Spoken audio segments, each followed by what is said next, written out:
तुम इस सेकंड अपनी स्क्रीन के अंदर खींच लिए जाओ और सीधा ब्लैक होल के अंदर गिरा दिए जाओ। तुम चिल्लाने का भी मौका नहीं पाओगे और इंटरस्टेलर के हिसाब से तुम सरवाइव कर जाओगे, डेटा भेज दोगे और अपनी बेटी से बात भी कर लोगे। पर साइंस कहता है ये सब झूठ है और आज मैं तुम्हें बताऊंगा इंटरस्टेलर का सबसे famous black hole scene science के हिसाब से क्यों इम्पॉसिबल है। एंड तक रुकना, क्योंकि लास्ट फैक्ट तुम्हारी पूरी मूवी अंडरस्टैंडिंग तोड़ देगा। इंटरस्टेलर को लोग बोलते हैं सबसे scientifically accurate sci-fi movie. NASA scientists involved थे, रियल इक्वेशंस यूज हुई और ब्लैक होल का नाम भी रियलिस्टिक था, गारगांतुआ। तो फिर प्रॉब्लम क्या है? प्रॉब्लम यह है कि मूवी ने साइंस के एक रूल को नहीं, साइंस के पूरे रूल बुक को ही जला दिया। मूवी में कूपर ब्लैक होल के अंदर गिरता है, ड्रामेटिक म्यूजिक, स्लो मोशन और नेक्स्ट सीन वो जिंदा है। रियलिटी चेक, ब्लैक होल के पास जाते ही सबसे पहले होता है स्पगेटिफिकेशन। नहीं, पास्ता नहीं मिलेगा। इसका मतलब है तुम्हारा बॉडी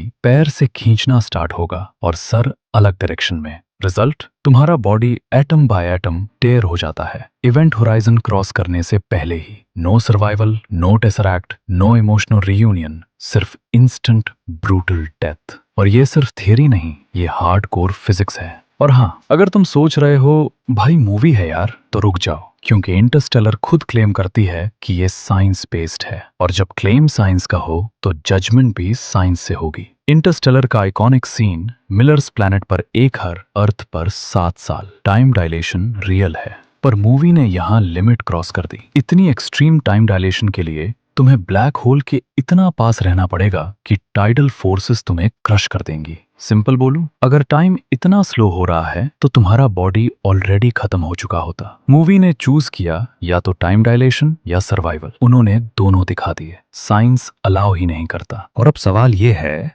अगर कूपर मर चुका होता तो मूवी का सबसे इमोशनल सीन एग्जिस्ट कैसे करता? यहीं आता है इंटरस्टेलर का सबसे बड़ा झूठ, टेसरैक्ट।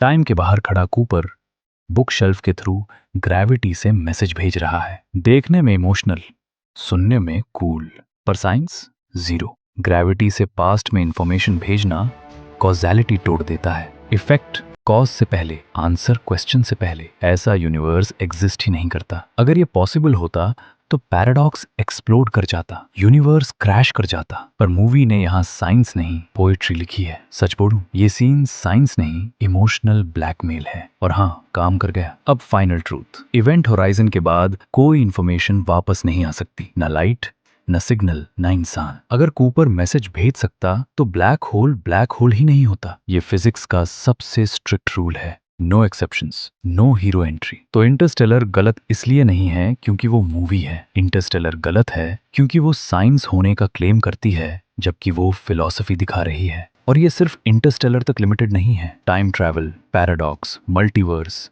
ज्यादातर मूवीज तुम्हें साइंस के नाम पर कहानी सुना रही हैं। अगर तुम सच में साइंस और मूवी के बीच का फर्क समझना चाहते हो तो लाइक करो, कमेंट में बताओ नेक्स्ट कौन सी मूवी एक्सपोज करें, और सब्सक्राइब, क्योंकि नेक्स्ट वीडियो में हम तोड़ने वाले हैं इंटरस्टेलर का टाइम डायलेशन, साइंस या सबसे बड़ा झूठ। तब तक याद रखना, स्पेस खूबसूरत है